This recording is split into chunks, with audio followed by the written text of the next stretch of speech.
Welcome, middle school parents. It is my great pleasure today to introduce to you Brian R. King. It's taken us a bit to get together. Brian was sick, and then I had a neighbor's tree fall down, which caused a whole drama in my house. And we're saying third time's a charm, and we're here.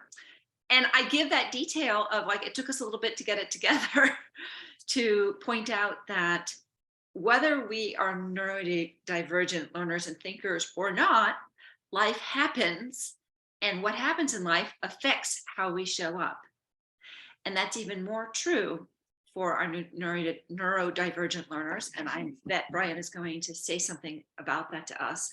But in the meanwhile, Brian, I would love for you to introduce yourself in your own words and just a little bit of your journey. I know you've kind of slightly shifted in the last years, your focus, but let's hear from you. Well, thank you so much, Elizabeth. I'm glad we stuck with this. It's really a metaphor of how you need to approach life when your needs are inconsistently met. And I grew up with undiagnosed autism, ADHD, dyslexia, probably dysgraphia and dyscalculia as well. Those are Googleable terms if you don't know what they are. And I graduated from high school with stage 3 testicular cancer. Spent that summer in chemotherapy, went to college, got a master's in social work, and had and still have 3 boys with autism and ADHD. And that's how I found my way to my own diagnoses, was in getting them assessed. And their mother decided to leave at some point. She couldn't handle it. So I was a single dad with autism with 3 boys with autism. And fortunately, I reconnected with a childhood friend who I've known since we were 4 years old. We got married. We've been together almost 14 years. And it has been fantastic. But during my time with her, I was diagnosed with Ehlers-Danlos syndrome and multiple sclerosis. Oh, So my body really is going through a lot, like I shared with Elisabeth. I went to go see a movie with my boys yesterday.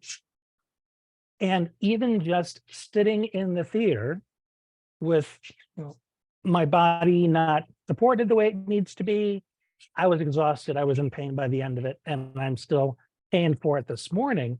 But I'm here giving the best with what I've got, even though it might not be the best I've ever been. It might not be perfect, but I'm doing the best with what I've got. I've also written 5 books, working on my 6th. I've spoken all over the world before I got so disabled like this. So I'm taking advantage of Zoom, video conferencing, so that I can continue to contribute, not the way I prefer. I love being on stage. I love moving around. But if my body won't do everything I want, what's the middle ground? So yeah. a lot of my approach to how I manage the world, how I work with other people, is to find that win-win. Where can we meet each other where our needs are sufficiently met so that the other person doesn't burn out by virtue of being in our lives? So that's my introduction. I hope I've given enough of a snapshot of where I'm coming from. Well, yeah, I mean, it certainly speaks. And there's nothing like being steeped in it yourself to have that perspective. And I'm curious that you were diagnosed late. I've heard that from so many people. Went to get my kid diagnosed, and then started thinking about my own self and my own patterns. And indeed, when I had myself tested, I also qualified for those things. Yeah. Well, welcome to the family. And oh boy, there's so many threads that I want to bring in. And the thread that's popping in right now is the way that, the nice thing about, in my mind, having a diagnosis is that it means that when I sit down to Google help and support and strategies, I have a concrete term that might help me get to that strategy that's going to be a really good match for me. And the reality is that those of us who've been diagnosed with something as adults have already adapted strategies, likely, in order to get to where we're getting and to be doing what we're doing. Yeah, Wow. we typically have to tap into our own resourcefulness. And one thing that can be misinterpreted is because we're so resourceful and finding our way, even though our workarounds are unconventional, there's almost a stereotype that people on the spectrum or with ADHD are more resourceful than others, which is not the case. People are resourceful, Mm, but folks like neurodivergents have to tap into that sooner and more frequently because our brains really don't meet the world where it's at. We don't have the same flexibility, resilience, adaptability. So we find these very safe, comforting little workarounds that allow us to stay in our box and survive. And later on, when we get our diagnoses and the doctor, whoever learns how we've made it, they'll say, wow, you're so resourceful. And because they don't see it so prevalently in the general population, it's easy to assume that it's unique to us. No, it's just we needed to tap into something that all human beings have. sooner. So I'm curious, since it was your kids who got diagnosed first, how were they showing up as little kids, um, that either had your head spinning or had you going, you know, so often I find that parents realize that there's something um, divergent in their child's thinking because they've got one or two other kids that they're comparing to, and so then often the comment that I get is like, well, everything that I did with Joey and Sally just doesn't fly with Max. And that's how I knew that there was a problem. If you've got three boys who are neurodivergent thinkers and learners, what what got you on the road to diagnoses and support? Well, in the case of my boys, they fit right in because my whole family is neurodivergent. We Right. found out my dad has Asperger's, my late mom had raging ADHD. Our house was emotional chaos, never knew where parents were coming from, what emotion they were going to have next because they were reactive. My oldest brother probably has Asperger's, my second oldest brother, ADHD. My sister's just a pain in the butt. But my uncles have Asperger's. I'm pretty sure my ex is on the spectrum, but we lived in a bubble. We were a lot of introverts. We really didn't socialize. He didn't see too many people outside the family, so his behavior fit right in. He was the classic little professor, Ah, loved facts, talked like an adult.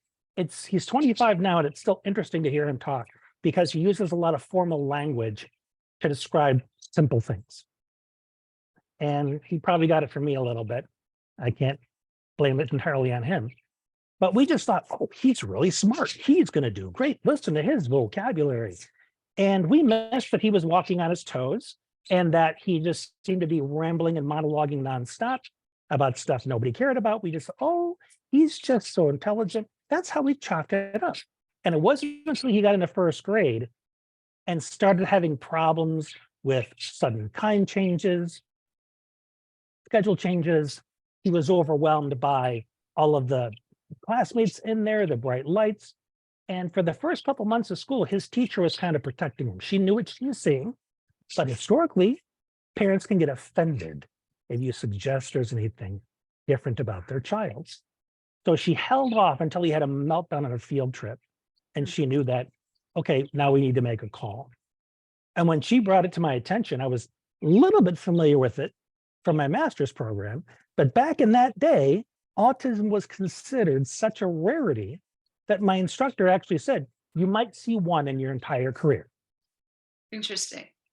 This was the early 2000s. Well, look at where we are now. I think the numbers are like 1 in 38 now, something like that. They're pretty obscene. And I think a lot of that has to do with the internet, the fact that we can all see each other's stories and Mm, start connecting it to our own and say, holy cow, it's like Ehlers-Danlos syndrome. That was considered rare too. But now that the diagnostic criteria are out there, the symptoms, people sharing their stories, folks who are living this way are like, wait a minute, that sounds like me. In fact, that's how I found out. A friend of mine was diagnosed. Then I started looking at the criteria to explain my joint pains and all that.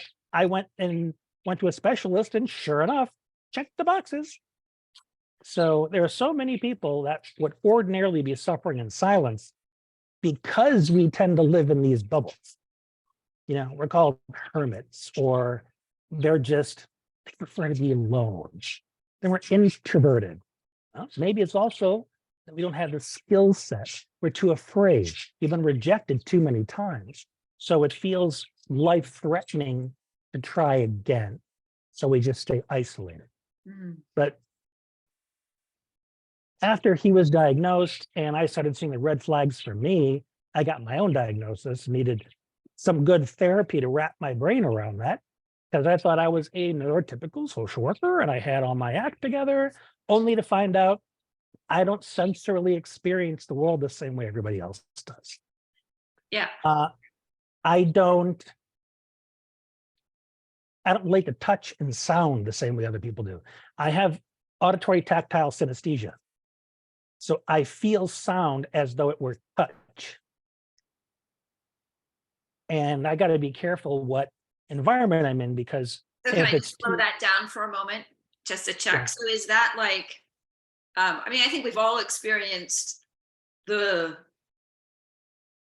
car that drives by that's blasting the bass, going whoompa whoompa, and you've kind of felt it in your body, or yeah, like I think that's for me the most common one, is that low bass, at a rock Yeah. concert.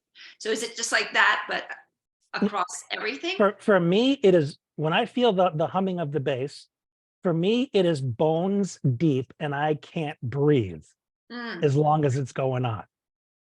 Or if I do, I have to kind of force it. But it hijacks my nervous system. And the things that I really enjoy, listening to certain voices, certain birds chirping, the wind blowing, water moving, some of that stuff hits me in such a way that it can be almost euphoric. When I listen to music, it's captivating. right. It's Yeah. like my body just gets immersed and emotions come up. If I close my eyes, I start seeing colors moving around. Music for me is one of my primary modes of self-care, because it takes over in the best way. Right. So I'm hearing it's not just a negative thing, it's just a different thing, where there are negative aspects and then there are enormously positive aspects, to Yeah. the range of There are sensations. there are voices that I will listen to that trigger a relaxation response. Mm, So listening to them, I just go, yeah. Yeah. I love that. And sometimes when I'm talking to parents, um, and I'm to me, the term highly sensitive person is coming in here. And I don't know, where you see the overlap in that, and well, how. I know that I'm a super empath, is the word for it. I feel all the emotions in a room. And if everybody's pretending to be nice, if there's anger or tension, I'll feel it. I won't always know who it's from. Sometimes I can zero in on them and try to avoid that person. But it's difficult to know how to be in a space where you're getting mixed messages. They're Yeah. saying, "Oh, I'm fine," but you feel there's like a pushback viscerally that says, "Hang on, there's something a little threatening here that's trying to get into my energetic space." The way that helps me professionally is I can sense the subtleties of emotion, not only from their body, but because of the synesthesia, I can pick it up. I hear it and I feel it in the inflection of their voices. And I spotted this in my graduate program, long before I knew I was on the spectrum. I was always catching stuff people missed, even the professor, because I listened so precisely. Mm, And we'd people be practicing their therapeutic method and so on. And they'd get feedback, and I would say, "Well, when you said this, it made me think of," and everybody's looking at like, "What are you talking about? I don't remember that." And maybe one of them, the two in the pair, would remember it. And the teacher was just amazed on how I picked up on stuff. Well, now I know why. I'm wired for it. Yeah. I know that was a lot. Yeah. Nope. And I'm just thinking about all of it. So, uh, okay, we were talking about how parents might recognize things, and you were talking about your son's teacher kind of connecting some dots with you after the meltdown at school. Um, Well, I remember something that we talked about before the call, which fits in this point perfectly, which is when you see or when you have a neurodivergent child, that's typically not the first leap you make when you see them acting, neurodivergent. That's what I meant to say. When you have a neurodivergent child, because typically what I hear from the parents that approach me is, how do I get my child to listen? How do I get them to behave themselves? So what they typically see is what the child is doing, what the child is not doing, and what they should be doing. yeah. And that's what causes a lot of those early frictions is you don't know that your child isn't being willfully defiant. And parents and schools often make that mistake. He just won't sit in his chair. He just won't do what he's told. Just won't raise his hand. Just won't stop blurting things out. So your entire assessment of the child is that they are non-compliant. Their Yes. behavior doesn't look like it should. And then too much effort is put on modifying the behavior. That's Right. ridiculous. Right. The behavior has a source. That's like if your house is on fire, your first thought is, let's get all this smoke out of here. But hey, but the house is on fire. Cares about that? This smoke is what's causing me a problem. We Right. need to air this out. And that's what behavior is. It's the smoke that indicates there's a fire. And school administrators are so linear in how they want to accomplish things. Mm, They don't want to be touchy-feely. They don't want to deal with the mental and emotional experience of the child. They want little drones to come in there, be quiet, don't interrupt the lesson, crank out the work, read, remember, regurgitate, and repeat. That is their modality. Well, for kids that are kind of on edge sensorily, emotionally, they don't know how to regulate their own frustration, and you're putting them in a competitive environment where it's always who's right, who's wrong, who's first, who's smartest. yeah. And I then when they get had the anxious, you opportunity of, blame them. sorry, I didn't mean to cut you off. No, go ahead. Yeah, no. So the last 3 years I was teaching, I was part-time in the classroom and part-time the outreach teacher, which meant I was running the student study team meetings and the 504 meetings.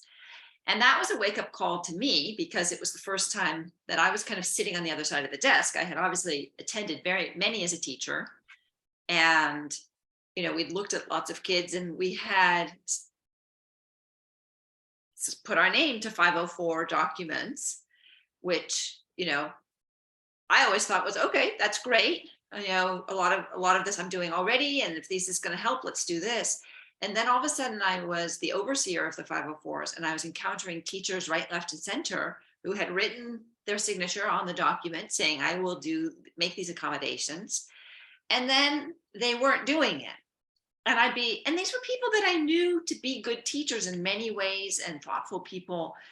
And I'd be like, that's a legal document. You signed it. You have to put these things in place.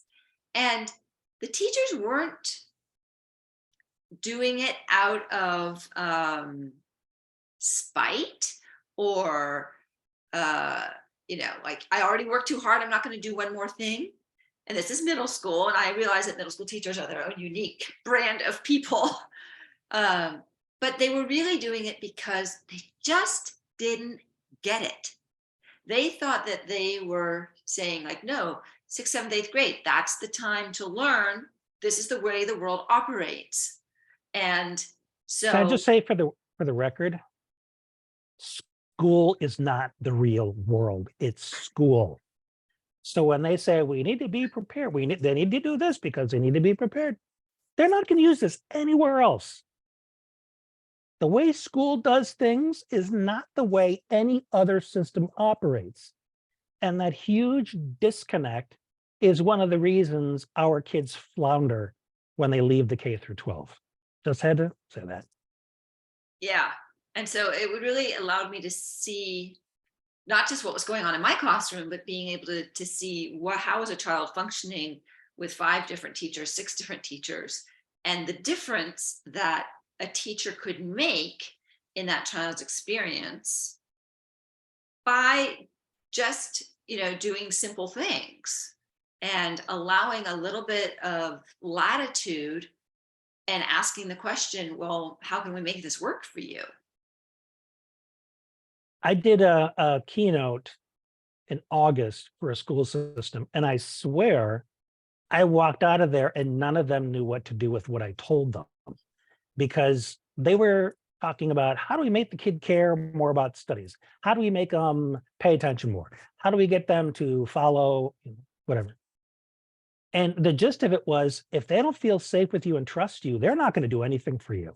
So I gave a lot of suggestions on how to take a second here, a second there, to just stop, see, and connect with the child, and do that over and over and over. Because when they feel invisible to everyone and they're just trying to hide, if one of the authority figures steps out and says, "Got your back, we're in this together. If you need something, I will be there for you." And that kind of humanity is lacking in these bureaucratic environments, because everything they do is in service of the bureaucracy. Mm, We need to follow the rules. We need to keep our numbers up. You have to meet the state mandate. yeah. Where the heck are individual needs in any of that? Man, I love, Zero. love that. And I say to parents, like, you know, just like first and foremost, you've got to remember, not only are you on your kid's team, right? Like you're not working against each other. You want the same things. You want healthy, happy, harmonious, calm, fun learning, right? You want the same things. You're on the same team. That, and if you're not your child's cheerleader, who is? Right? Yeah, I Nobody can't. else on the face of this planet should have a bigger expectation than for a parent to be the one saying, I've got your back. I love that. I've got your back. I don't know exactly what we're doing or how we're going to get there, but I have got your back. I'm glad you put it that way. I wrote a book on how I raised my boys and had to figure out, and this was with my wife, who's absolutely amazing. She's got such an intuition. She also has ADHD, my wife now. So it's really interesting, to say the least. Never a dull moment. But we figured out what each of our boys' sensory sensitivities were and how to accommodate them. So, and they're not always on the same page. You can have different sensory needs. I wrote a post about it the other day. My son likes to eat popcorn every day because he's sensory seeking. I can't stand the crunching. So on my computer, I had to turn on the background noise to tune it out, so he and I could still enjoy being in each other's presence. I didn't have to shoo him away or scold him and say, "Knock that out. You know how that upsets me." I used an accommodation for myself so Hmm. he could get his needs met without feeling bad about it. And that's an important thing, because growing up, I heard, "Sit down, you're too hyper. Quit talking so much." They didn't know any better. They Yeah. were seeing unchecked, unmitigated ADHD, like the Tasmanian devil bouncing off the walls. And sometimes Uh, the exercise I give parents to do to kind of get a sense of what that is like is to say, okay, go sit in the car, because that's where you still have a manual tick tick tick tick tick mhm. on the volume, and you set the volume at the number that feels good to you, and then have your child set the volume on the number that feels good to them. It's their preferred listening volume, and trust that that feels just as good to them as your volume feels good to you. That's smart. Yeah, right. And that But can be a concrete way to have parents go like, oh, right. It's not that it's too much. It's just fine for them. Like, that's where their world feels good. And then seeing, well, how do we live in a world where I want a 2 and you want a 6? And what Well, are some of the accommodations? there's And headphones, there's foam earplugs, there's compromising while you're together, a different volume. There are different ways to meet in the middle. yeah, And part of that takes figuring out what the world offers to help buffer these experiences. I've learned about more things just by reaching out to the community than anywhere else. And doctors don't know because they don't live with it typically. It's the ones who have to tap into their resourcefulness to discover these things. But one thing I wanted to say before I forgot, I brought up my book, is there was a scenario where my oldest was in crisis because of the middle school experience. He was being bullied, it wasn't being handled well. He was getting a lot of pressure from one of his teachers to do more, be more, because of where he was talented. And he was feeling so much pressure to please everyone. And he broke down because he felt that he wouldn't be able to do it. And if he couldn't please everyone, we'd no longer be proud of him. Because we kept saying, we're double-edged so sword, proud of you. isn't it? Right? We kept saying, we're so proud of you. We're so proud of you for putting yourself out there. We're so proud of you. And he thought the pride was contingent upon his performance. So when he finally said that, I said, I'm proud of you for showing up. Yeah. Yeah. And there were so many things that were bugging him, and it wasn't like I could wave a magic wand. So I said, you know what? I don't know what the solution is, but I'm not going anywhere until we figure out what it is. Yeah. And we're going to do it together. I kept saying, we, us, together. So he Yes. knew we're a unit. It's not, well, I'll try to think about what you can do about this. Because Right. far too often in the school system, I imagine you saw this, is all the onus was put back on the student repeatedly. No, and the only place where I put it back on the student is to say, you know yourself best. And so the solutions that you come up with are likely to be a better fit than the solutions that we come up with. So give it some thought. We'll give it some thought too, but give it some thought and see if you have some ideas. There could be some complications there, depending on where they're at with their executive functions, because a lot of kids don't have the self-awareness to reflect because they spend so much time trying to do what everybody else wants, they rarely get in touch with what they want. And if they do want something, they're so used to being told, oh, that's weird. What if somebody saw you doing that, like with stims? Well, you can do that at home, but don't do that in public. So there's mixed messages about, okay, you say to bring up what's good for me, but when I do, I may feel embarrassed about it, self-conscious. So there's a lot of self-awareness to be flushed out on either end. And one of my code words is should. Whenever should comes up, we're speaking in terms of ideals as opposed to what's right for the person. Yeah. Because inclusion, part of inclusion is going to be when we can show up taking care of ourselves however we need to without people giving it a second glance. Somebody can be spinning their keys or chewing on a pen cap or using a fidget. I've got a cute little ring here that has an internal track that spins. Oh, cool. $10 on Amazon. Okay. Love it. And I can sit there and spin it whenever I need to. It works great. So there are some that are much more covert, and there are some that are more obvious. Yeah. But none of them does harm to anyone else. They are just unconventional ways of being. And if people are much more open-minded to each person trying to meet their own needs the best they can, as opposed to always thinking in terms of who's in, who's out, who's better, who's worse, who's cool, who's not. Right. Yeah. Those ridiculous niches and categorizations that encourage us to alienate people who are not one of us. to other everyone.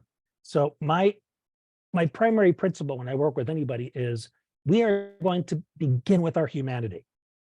All the things we have in common. We have the same emotions. We have some of the same fears.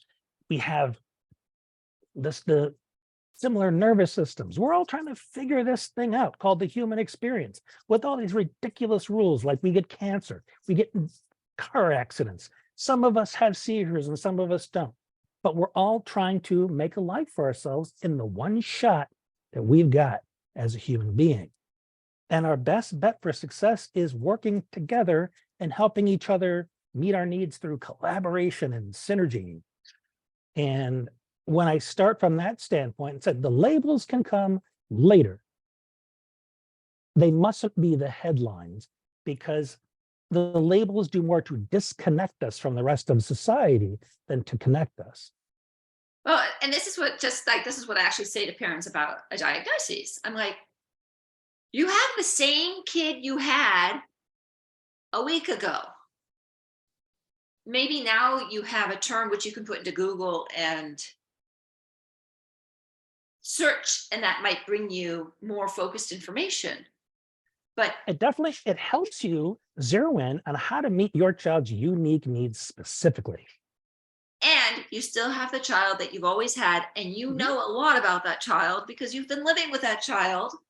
And so if you just sit back and really think, what has helped my child be successful? When has my child felt most at ease? When has my child been able to show up the most fully?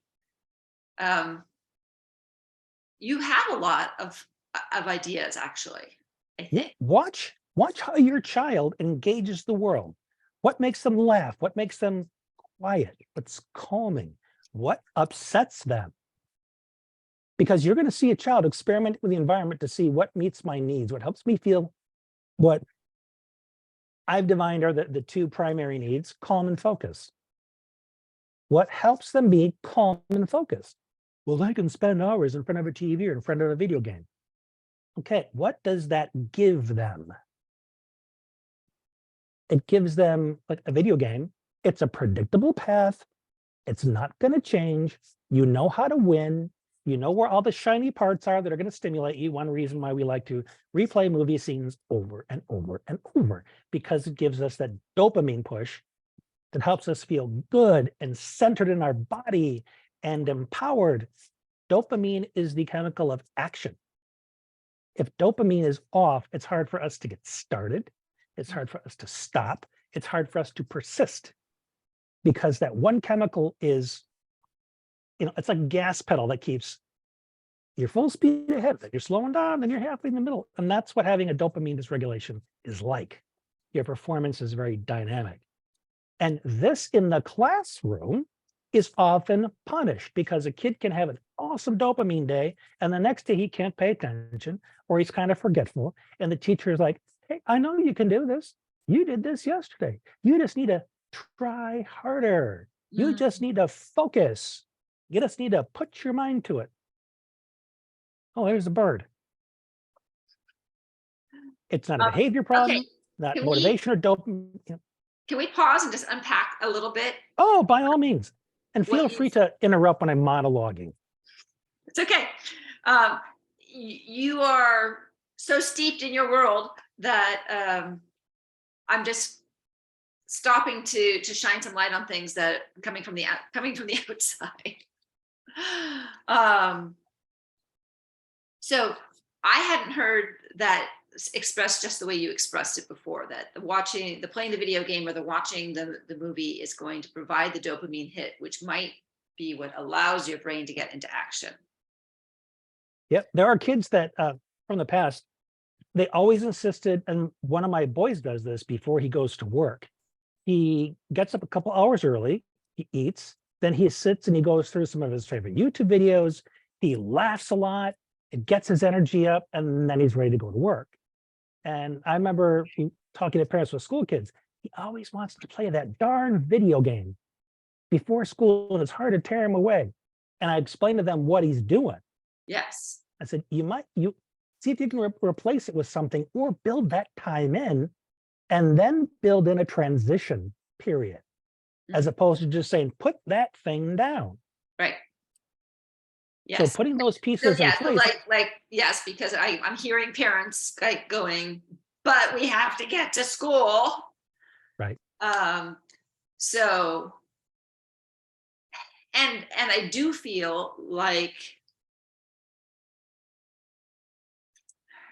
yeah, the video game is maybe the highest on the rank of what's hardest to transition from. There's I there was certainly one know the allure of clicking through to the next reel. Next reel. Somehow my reels are now all dancing, and I used to be a dancer, and I'm so thrilled with the dancing that these kids are doing today that I just keep. one thing I've noticed is, and I don't know that it'll work the same way for all kids, is that urgency gives you leverage. It's one of the reasons why there are some kids that you can ask them 10 times and it's like they don't hear you. But then the last time where you raise your voice, they suddenly do. Because the raised voice creates urgency. When you have ADHD or time blindness, which can go with a lot of different neurodivergents, you can't sense time. I have this issue. I don't know how much time has passed. I can't tell 5 minutes from 50 half the time. I have a lot of reminders and a calendar to show me what the progression of time looks like, because otherwise, I don't know. My brain will want to do random things, whether or not they're connected, because my brain doesn't think in a linear way. I need some kind of a map to put them linearly, whether it's a graph, chart, spreadsheet, whatever it is. So I'm trying to remember what your initial question was. Well, just the. I'm hearing you say that the video game or the watching Yeah. YouTube videos can be a necessary tool for helping to kick that brain into action mode. Right. But because of the time blindness, everything is now. And anything that's not happening now or close to now doesn't have any urgency to it. There's no reason, because even though it's half an hour out, it might as well be 3 weeks out when you're time blind. But when it gets really, really close, it's like, oh, holy cow, that paper is due tomorrow. I better crank this thing out. So what I do to get them off the video game is I create urgency, okay? And I say, hey, I've asked you to vacuum the rug or whatever. I really need you to turn that off and transition. I can't just turn it off. I'm not in the middle of a saving spot. So what I say is, oh, you can't just turn it off? Want me to show you how easy it is? And bam, they turn that thing off. Because they Okay. wanted to be in control of that. Okay, so I'm loving this because I talked so much to parents about, being respectful of their kids, helping set their kids up for success, giving them warnings. And I mean, my kind of the time is now way that I usually express it is like, the time is now. You can turn it off or I'll turn it off. So I'm still trying to offer What I just gave you is the last resort. The stuff that you described comes first. Okay, so you still want to see that in place, right? Even though for the time blind kid, it probably isn't really. Because even for a kid with ADHD or whatever, regardless of whether they're on the spectrum or neurodivergent, there are kids that will just kind of dig in because they want to exercise their own agency. There's a part of them that says, well, I don't want to. I'll do what I'm darn well good and ready. So you being able to demonstrate that ultimately you have a little bit more say than they do, it comes in handy to use that definitive leverage that I described. But when it comes to these kids who we know have difficulty making transitions, it's unfair to force a transition. But if they have the means to work with you, to use a strategy like 5 minutes before we start getting our mind prepared to turn it off, and then after that, we turn it off. And then maybe we take a break to think about what we're doing next.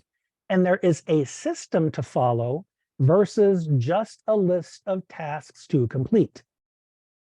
Because if you have difficulty transitioning, you need a strategy for transitioning to each one as you go down the list. So what might that look like? Well, when somebody tells me that they're going to do something, I say, great, what's your plan? It's one of my favorite Oh, questions. I'll figure it out. Really? Okay, where are you going to start? Not sure. And the more answers they don't have, it's the guarantee this is not happening. Right. So their plan needs to be, what's the first step? After the first step, what do you need to move to the second step? And that can help you get a sense of just where the executive function glitches are and where the accommodations are needed. Yeah.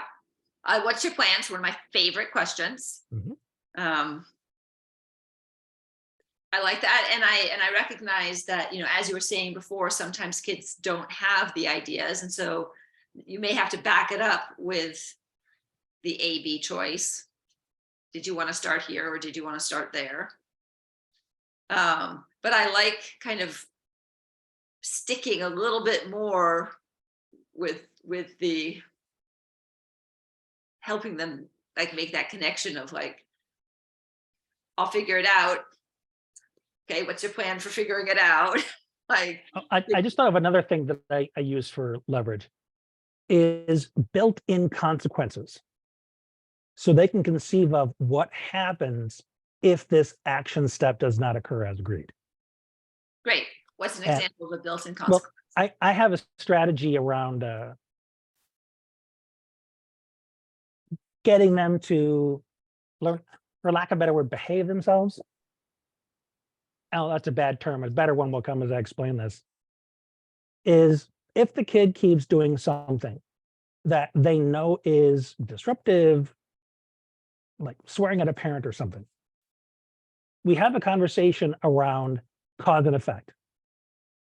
And we have a win-win agreement where I say, okay, I've expressed that I want to hear you. I'm interested in how you feel and what you say, but the way you do it makes it hard for me to hear you.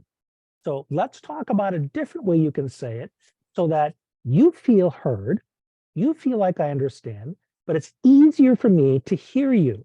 So it's win-win right off the gate, right out of the gate, as opposed to, "Oh, that's so offensive. It's so disrespectful. You can't talk to me that way." And it's all about my needs and not theirs. It's win-lose. So when I say we both have needs, we both want to feel successful here, then I offer alternative language. Does this feel like it would help you be heard if you said, I'm really angry right now, as opposed to cussing? Yes, it would. Let's practice that. Then we role play it so that he has that experience of being successful doing it, as opposed to saying, well, next time this happens, I want you to remember, not going to happen. It's going to go right out of their ears. Yeah. So we rehearse it. And I say, now, if you do it the old way, what's likely to happen? I'll get in trouble. When you get in trouble, what happens then? Well, I get sent to my room. Is that what you want to happen? No. You want to be heard, right? You want me to know how you're feeling, right? Okay, let's make that happen. So they have the leverage of the consequence. And I say, well, long story short, because I teach people how to do this. I tell them, okay, our agreement is if you do this behavior, I promise to do this consequence. So we both have a part in this. And I make it about trust Yes. so that you know you can count on me to do what I say I'm going to do. So if you do this, I promise to keep my end of the agreement and give the consequence. Then if it happens and your kid gets mad, you can say, I understand you're upset, but I don't want you to see me as a liar. There you go. I am keeping Okay. my And promise. what would you want parents to choose as a consequence in situations like this? Well, the consequence is basically you want to help your child zero in on what's actually going to meet their need, as opposed to just letting them go with the reaction of not having the need met. So a lot of it is what is going to almost do the opposite of what your child wants. Your child wants to stay there, be engaged, and be heard. But if they do something that alienates you, well, then they don't get that. But the thing is, you gave them the choice. You helped them understand what they're getting in one instance and losing in another. You're helping them weigh pros and cons of specific choices and then encouraging them to make a choice. This is problem solving 101. And we want to teach our kids how to make better decisions. Let them start with, how do I want to choose to engage this person? How do I want to learn to consider their needs, perspective taking? And it's just all about how to communicate better with your child and walking them through that reciprocal process. So much comes out of that one activity. Yeah. So love the process. And the thing that's coming up for me here is like how, like I've always said, like good teaching is good teaching, right? To a great extent, good parenting is good parenting. And this is sounding so parallel to how I would want a parent to approach things with any kids. And I totally recognize that with some kids, this whole process is just going to be faster and streamlined, and it's going to click more easily. But, you know, the idea that I love rehearsal, I love role play, and I usually say the consequences, you know, if you end up swearing at me, that's going to communicate to me that we haven't done enough practice yet. And the consequence is going to be that we're going to come back and we're going to be doing some more role playing, and we're going to be doing some more script writing so that you can get more automaticity with that skill. That is something where I use that when part of the agreement I have with the parents is we get to call each other out when we break the agreement. So if part of your agreement is we promise not to raise our voice at our kids because it startles them, puts them into fight or flight, we equip our child with, how do you let me know that I'm not keeping our agreement? Yes. Because if that is understood, then the parent or the child is less likely to react to it. Yes. They're more likely to say, Mom, remember that thing we agreed to? And then you can say, oh, yep, I'm sorry.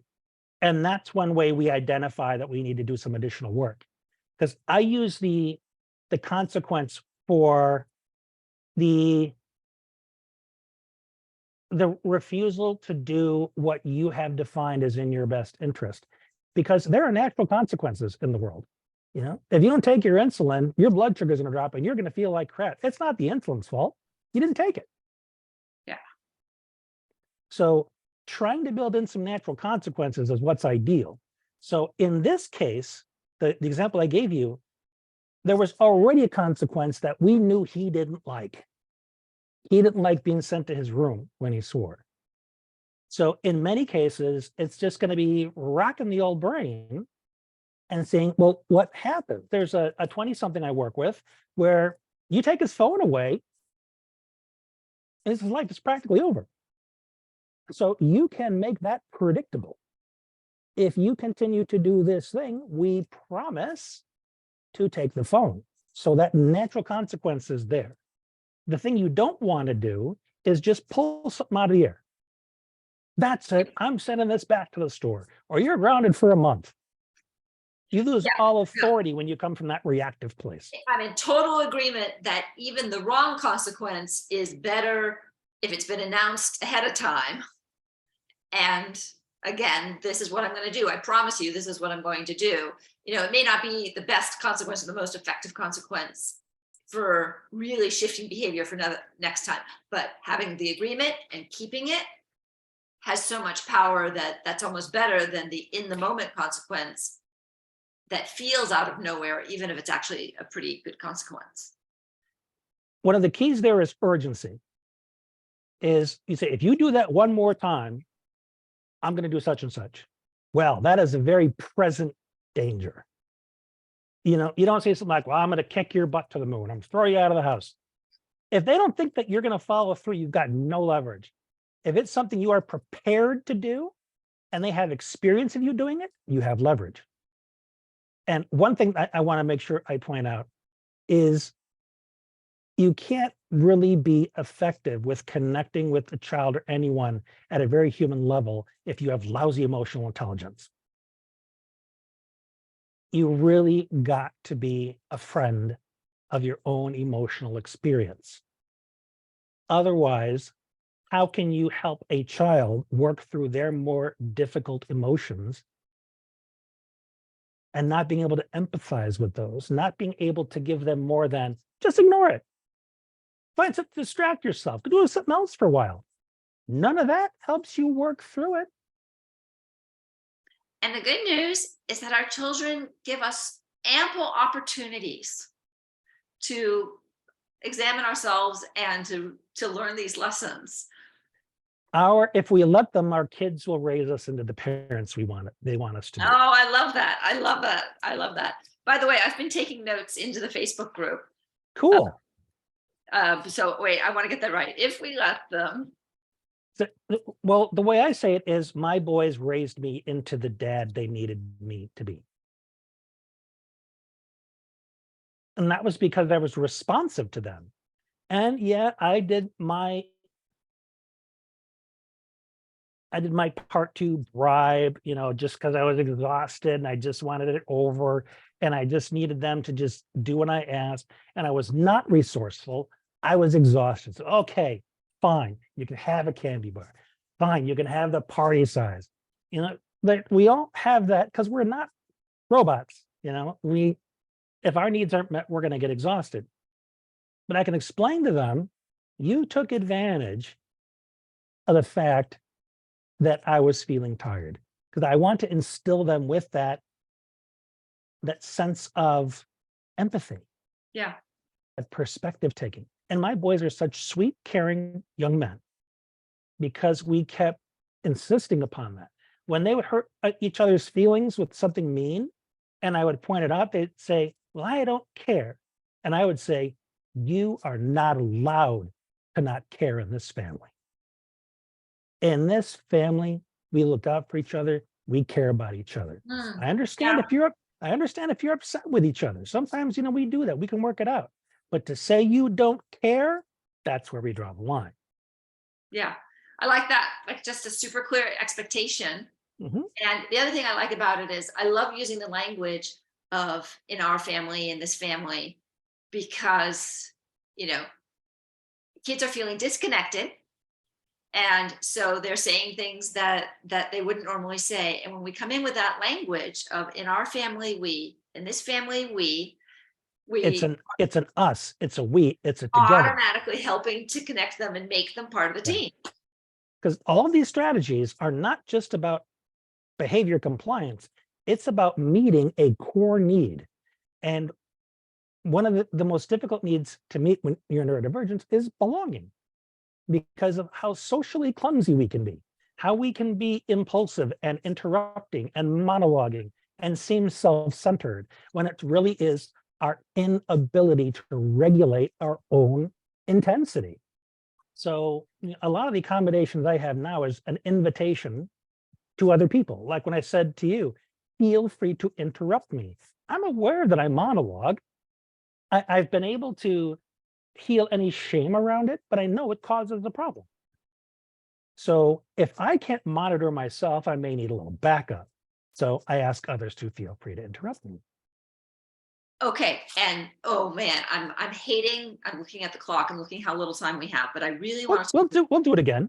This moment, thinking about kids being bullied at school. And we know that our neurodivergent kids are more likely to be bullied than other kids. Any Oh yeah. great advice in a nutshell? In our country, diversity is given lip service. It is not given. It's not given a front row in school culture.